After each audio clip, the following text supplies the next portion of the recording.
নমস্কার, আপনারা দেখছেন আভাস নিউজ। আপনাদের সঙ্গে রয়েছি আমি অর্পিতা। শুরু করছি সংবাদ।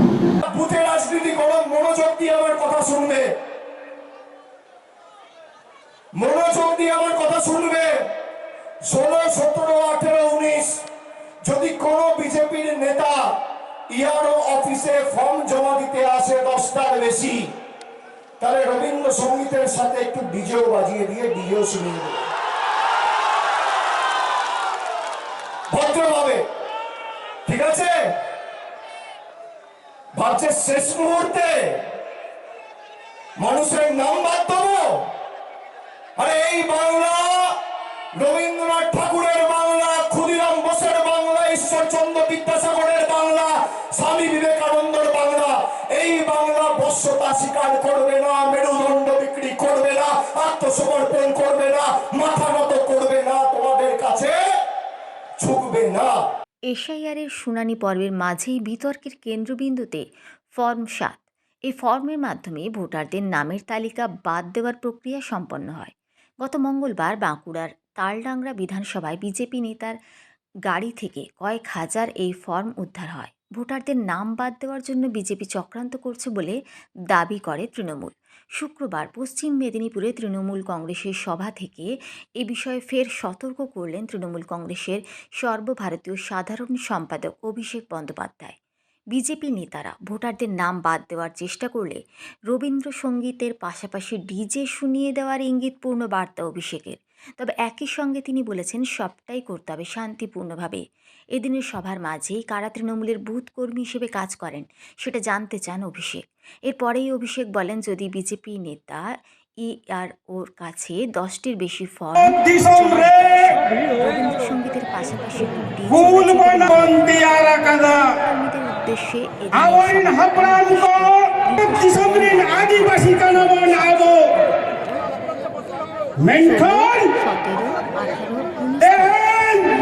निर्वाचन कमीशन अब आदिवासी को आदिम को भारत दिसम खने लागावल लिगे कुरुमुटु তবে শান্তিপূর্ণ कुरुमुटु कदाई सानम खेरवाल को বিজেপি নেতার বাড়ি ঘেরাও আসলে বাংলার মানুষের ओ फसबन बंचावा এরা बंचावा দিতেও দেবে না। अब जाए थंगे देदगे অনাথ বন্দ্যোপাধ্যায়কে মেনায়া থেকে আমাদের শ্রদ্ধেয় প্রণম্য মানস ভূত আছেন বিজেপি পার্টি এবং নির্বাচন কমিশনার নাটকটা মেদিনীপুর হচ্ছে ক্ষুদিরামের মেদিনীপুর, মাতঙ্গিনীর মেদিনীপুর, বিজয় বাদলের মেদিনীপুর। আর এই বিজেপিকে হেলাবে, বিজেপিকে হেলাতে পারবেন।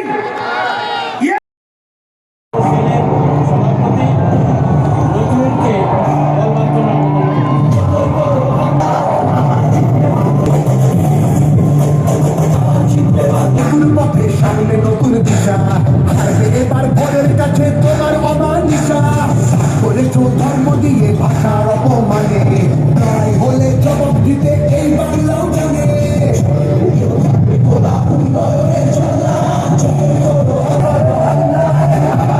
বাংলা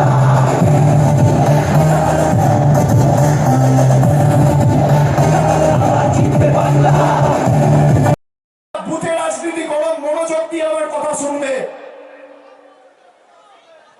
মনোযোগ দিয়ে আমার কথা শুনবে। 16, 17, 18, 19 যদি কোন বিজেপির নেতা ইয়ারও অফিসে ফর্ম জমা দিতে আসে 10টার বেশি, তাহলে রবীন্দ্রসঙ্গীতের সাথে একটু ডিজেও বাজিয়ে দিয়ে ডিজেও শুনিয়ে দেবে ভদ্রভাবে, ঠিক আছে? ভাবছে শেষ মুহূর্তে মানুষের নাম বাদ দেবো? আরে এই বাংলা রবীন্দ্রনাথ ঠাকুরের বাংলা, ক্ষুদিরাম বোসের বাংলা, ঈশ্বরচন্দ্র বিদ্যাসাগরের বাংলা, স্বামী বিবেকানন্দের বাংলা। এই বাংলা বশ্যতা স্বীকার করবে না, মেরুদণ্ড বিক্রি করবে না, আত্মসমর্পণ করবে না, মাথা নত করবে না, তোমাদের কাছে ঝুঁকবে না। আপনারা চান আমরা মাথা নত করি? চান আমাদের বাড়ির টাকা আটকেছে, রাস্তার টাকা আটকেছে, 100 দিনের টাকা আটকেছে, জলের টাকা আটকেছে, সর্বশিক্ষা মিশনের টাকা আটকেছে। আগের বছর 2024 সালে 12 লক্ষ পরিবারকে আমাদের সরকার আবাস যোজনায় বাড়ি দিয়েছে। আর আগামী 15 দিনের মধ্যে আমাদের সরকার আরো 20 লক্ষ মানুষকে আবাস যোজনায় বাড়ি দেবে, নরেন্দ্র মোদী দিক আর না দিক। তোমাদের দয়া দাক্ষিণ্যে বাংলার মানুষ বেঁচে নেই। আর যারা ভাবছে মায়েদের লক্ষ্মীর ভান্ডার বন্ধ হবে, মায়েরা যারা আছে আমার কথা ভালো থাকে। এই মেদিনীপুরই তো সিপিএম এর অপশাসন ঘটিয়েছিল, সিপিএম অপশাসনের অবসান ঘটিয়েছিল। সুশান্ত ঘোষ প্রাক্তন, তাই না?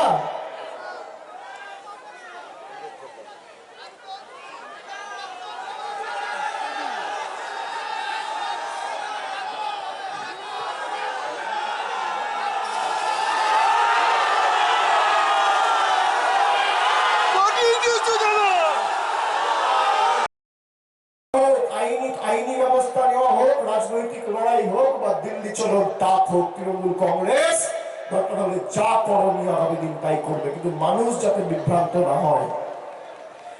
ইতিমধ্যে 82 জন এসআইআর কে কেন্দ্র করে আত্মঘাতী হয়েছে, প্রাণ দিয়েছে। বিএলওরা জায়গায় জায়গায় বয়কট করছে। অমানবিক কাজের চাপ হঠাৎ করে বলে দিচ্ছে লজিক্যাল ডিসক্রিপেন্সির নামে আজকে এই বুথে 300 নাম গিয়ে যাচাই করে এসো। এই মানুষ তো নাকি না মেশিন? একটা মানুষকে হঠাৎ করে কোনো প্রশিক্ষণ ছাড়া, কোনো ট্রেনিং ছাড়া, কোনো সুযোগ সুবিধা ছাড়া বলে দিচ্ছ 300 নাম যাচাই করে। বাইরে প্রথমত আমাদের হিয়ারিং ভেন্যুগুলোর বাইরে ক্যাম্প হয়েছে, ক্যাম্পে আমাদের প্রতিনিধিরা আছে। যদি কোনো বিজেপির ছোট নেতা, মাঝারি নেতা, বড় নেতা, ছোট নেতা, তাদের ভাষায় কার্যকর্তা, কিসের কর্তা? কার্যকর্তা যদি যায়, আচ্ছা করে একটু ডিজের বার্তা চালিয়ে দেবেন, কার্যকর্তাকে শুনিয়ে দেবেন, কিন্তু শান্তিপূর্ণ ভাবে একটু রবীন্দ্রসঙ্গীত চালাবে, একটু রবীন্দ্রসঙ্গীত চালাবে। যে বুথে দরকার হবে, যদি দেখেন কেউ আইন বহির্ভূত কাজ করছে, ছোট বড় বিজেপি নেতার বাড়ি ঘেরাও করবে, আমাকে ডাকবে, আমি যাব, আমি আসবো আপনার পাশে দাঁড়াবো। বাংলার মানুষকে ভোটাধিকার কেড়ে নেওয়ার ষড়যন্ত্র বাংলার মানুষের। আগে জলের টাকা বন্ধ করতো, বাড়ির টাকা বন্ধ করতো, এখন ভোট দিতেও দেবে না। মানুষ ভোট দিয়ে সরকার নির্বাচিত করতো, সরকার এখন বেছে নিচ্ছে ভোটকে দেবে। আপনি ভাবুন, আমাদের বিভিন্ন জায়গায় যেভাবে বিজেপি শাসিত রাজ্যগুলোতে একের পর এক বাংলার, আজকে আমি খবর পেলাম, জানেন কাঁথির একটা ছেলেকে 10-12 জন পরিবার, তার মধ্যে কাঁথির একজন রয়েছে, দক্ষিণ 24 পরগনার একজন রয়েছে, তাদেরকে বাংলাদেশি বলে বাংলাদেশে পাঠিয়ে দিয়েছে। আমরা এদেরকে ছাড়বো? 70 বছর 80 বছর পরে বাঙালিকে লাইনে দাঁড়িয়ে ফর্ম ফিল আপ করে তাদের পরিচয় দিতে হবে, তোমাকে দিতে হবে বাঙালির পরিচয়। বাঙালির পরিচয় ভারতীয় হিসেবে প্রমাণ করতে হবে এই মাটিতে 70-80 বছর, 100 বছর, 150 বছর থাকার পরে। আর এই মাটি ব্রিটিশকে দাঁড়িয়েছিল। 1905 সালে লর্ড কার্জন বঙ্গভঙ্গ করতে এসে লেজ তুলে 1911 সালে দিল্লি পালিয়েছিল। অমিত শাহ, নরেন্দ্র মোদী তো কোন ছাড়, যারা বঙ্গভঙ্গ করতে পারেনি তারা বাংলা ছেড়ে, দেশ ছেড়ে পালিয়েছিল। আর আমরা আর যাই হোক বর্ষতা স্বীকার করবো না। প্রয়োজনে দেব মোরা এক নদী রক্ত, হোক না পথের বাধা প্রস্তুর শক্ত। অবিরাম লড়াইয়ের চির সংঘর্ষে একদিন সে পাহাড় তুলবেই, মানুষের সংগ্রাম চলবেই। আমি আপনাদের সামনে দাঁড়িয়ে আজকে বাংলার মানুষকে আশ্বস্ত করে বলছি, কেউ চিন্তা করবেন না, আমরা আছি। কারণ ভোটাধিকার তালিকা থেকে কারোর নাম ভোটের তালিকা থেকে বাদ যাবে না। ভোটাধিকার আপনার অধিকার আপনারই থাকবে, কেউ কেড়ে নিতে পারবে না। আমাদের কর্মীরা আছে। জ্ঞানেশ কুমারের জন্য একটা নতুন প্রকল্প বাংলায় চালু করতে হবে, ছানি অপারেশন ছানিশ্রী, বিজেপি নেতাদের ছানি কাটানোর জন্য। জীবিত মানুষকে, জলজ্যান্ত মানুষকে দেখিয়ে দিচ্ছে ডেড, মৃত, মানে মানুষ নিজের ভোটটুকু দেবে না। বড় বড় ভাষণ, যারা মারা গেছে কারোর বাড়িতে গিয়ে একবার খোঁজ নিয়েছে? 12 বছর ক্ষমতায় 10টা মানুষকে বাড়ি দিয়েছে, 4টে রাস্তা করেছে, গ্রামে ঢুকে খুঁটি পুঁতে একটা 10 ওয়াটের বাল্ব লাগিয়েছে, একটা সাবমার্সিবল টিউবওয়েল লাগিয়েছে, একটা স্বাস্থ্য কেন্দ্র করেছে। কি করেছে? বিভাজন। এটা রাখতে দিলে আলসার আর বাড়তে দিলে ক্যান্সার, রেখে দিলে আলসার আর বাড়তে দিলে ক্যান্সার। যোগ্য জবাব মেদিনীপুরের মানুষকে দিতে হবে। দেবেন তো? আমাদের উপর যে অত্যাচার, আমাদের উপর যে লাঞ্ছনা, বঞ্চনা, নিপীড়ন, শোষণ, মেদিনীপুরের মানুষ যেভাবে রুখে দাঁড়িয়েছে 2011, 16, 21, 26 যেন ব্যতিক্রম না হয়। আপনাদের অবদান অনস্বীকার্য। আমি স্যালুট জানাই এই জেলার মানুষকে, স্যালুট। 19 এবার 15-0 করতে হবে তৃণমূলের পক্ষে। আমি যেখানে যাচ্ছি দেখছেন জল জ্যান্ত মানুষকে দেখিয়ে দিচ্ছে ডেট। আপনারা ফর্ম 6 ভরবেন, তৃণমূল কংগ্রেসের কর্মীরা আপনাদের পাশে দাঁড়িয়ে ফাইনাল লিস্টে আপনাদের নাম উঠবে, কারোর বাবার ক্ষমতা নিয়ে আপনাদের নাম বাদ দেবে। ঠিক আছে? একদম চিন্তা করবেন। আপনারা এই দেশের নাগরিক, আমাদের যতটা অধিকার আছে আপনাদের সকলের এই দেশের প্রতি, মাটির প্রতি ততটাই অধিকার আছে। কোনো চিন্তা করবেন না। নিয়ে যাও হবে।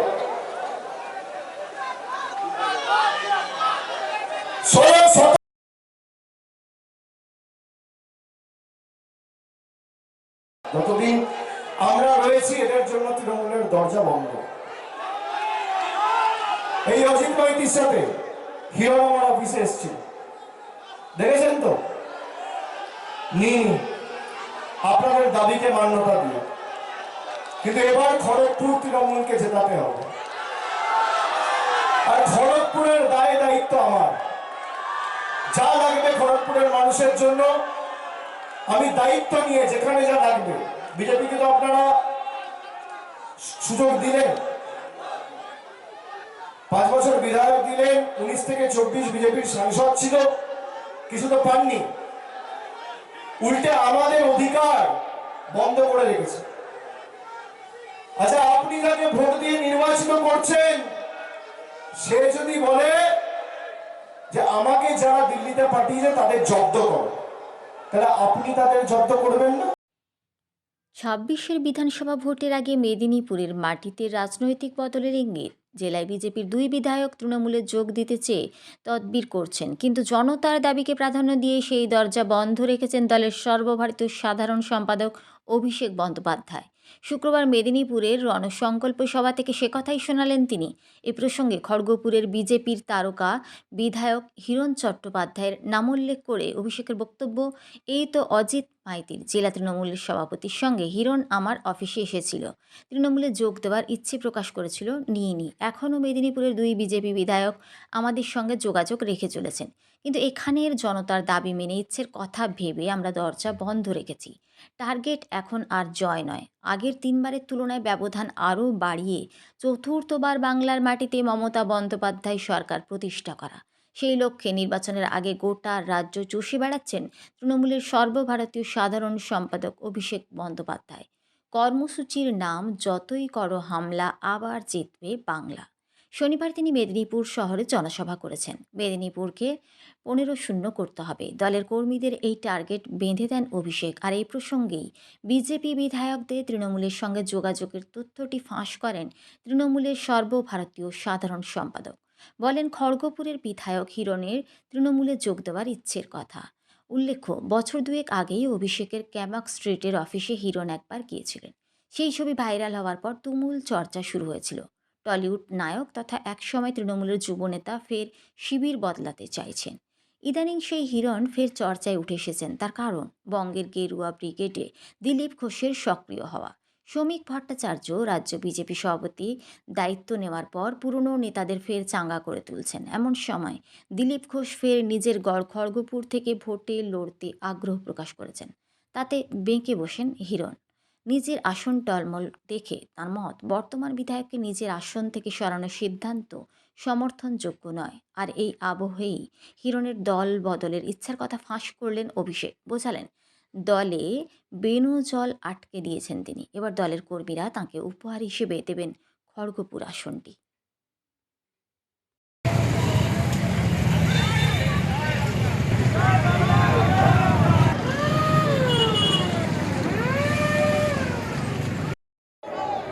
আর আমরা আর যাই হোক বর্ষতা স্বীকার করবো না। পথের বাধা প্রস্তুর শব্দ সে পাহাড় তুলবেই। আমি আপনাদের সামনে দাঁড়িয়ে আজকে বাংলার মানুষকে নিচে রাখতে চায় না। এরা সংশোধনের নামে কোটি কোটি মানুষের নাম কেটে দেওয়ার চক্রান্ত করছে।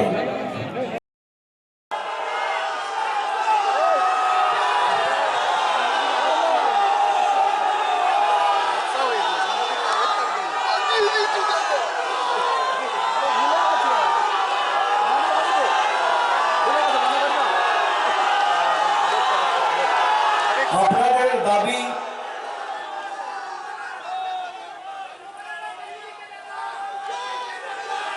এবং আপনাদের যে আকাঙ্ক্ষা বা চাহিদা বা যে আশা, আমি তার সাথে সহমত পোষণ করি।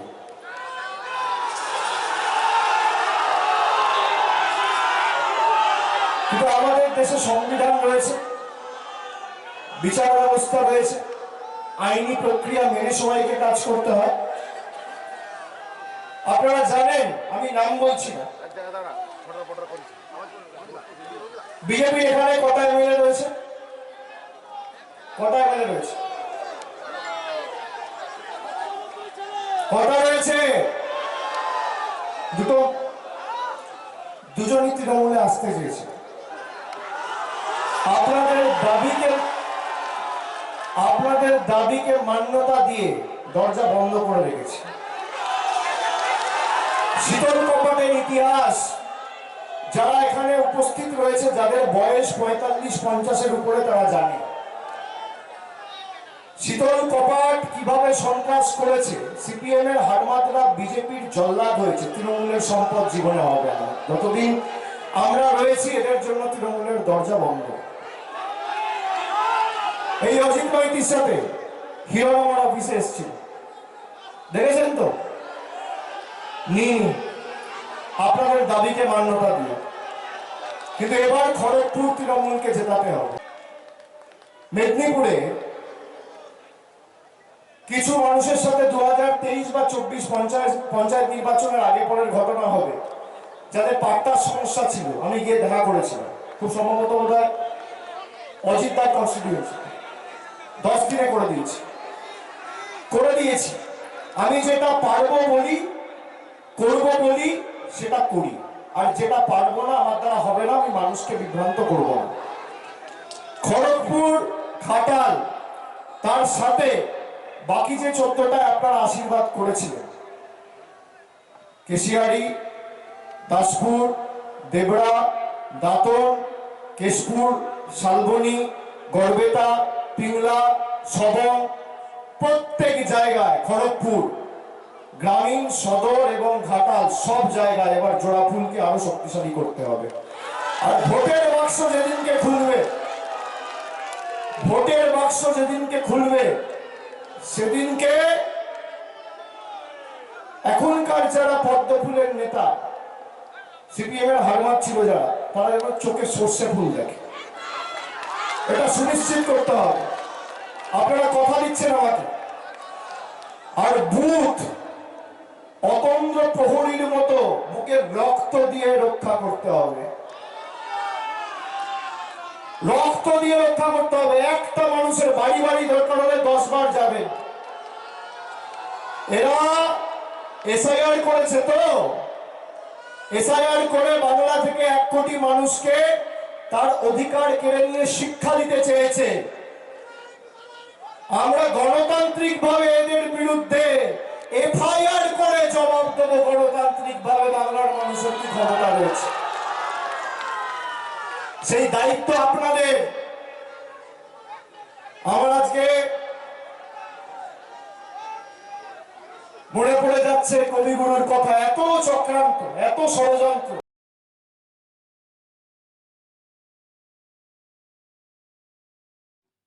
রাতের অন্ধকারে মন্দিরের তালা ভেঙে দুঃসাহসিক চুরির ঘটনায় চাঞ্চল্য ছড়ালো পশ্চিম মেদিনীপুর জেলার সবং থানার ভেবুয়ার নীলট গ্রামে। গ্রামের ঐতিহ্যবাহী ও জাগ্রত শীতলা মন্দিরে চুরির ঘটনায় হতবাক স্থানীয় বাসিন্দারা। স্থানীয় সূত্রে জানা যায়, প্রতিদিনের মতোই মন্দিরে পুজো শেষে রাতে তালা বন্ধ করে দেওয়া হয়েছিল।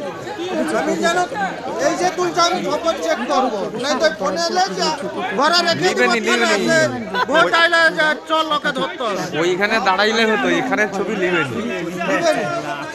আমরা ছবি দেওয়ার কিছু না। রাখা প্রণামী বাক্স ভেঙে সমস্ত নগদ টাকা নিয়ে চম্পট দেয় চোরেরা।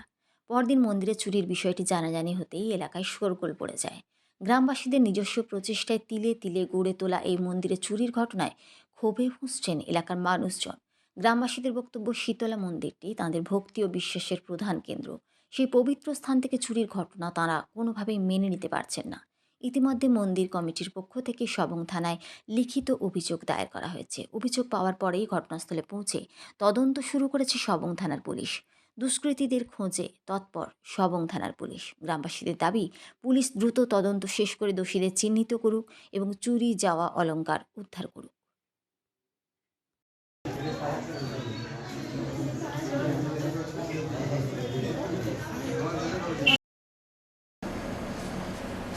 সংবাদ এই পর্যন্তই। নমস্কার।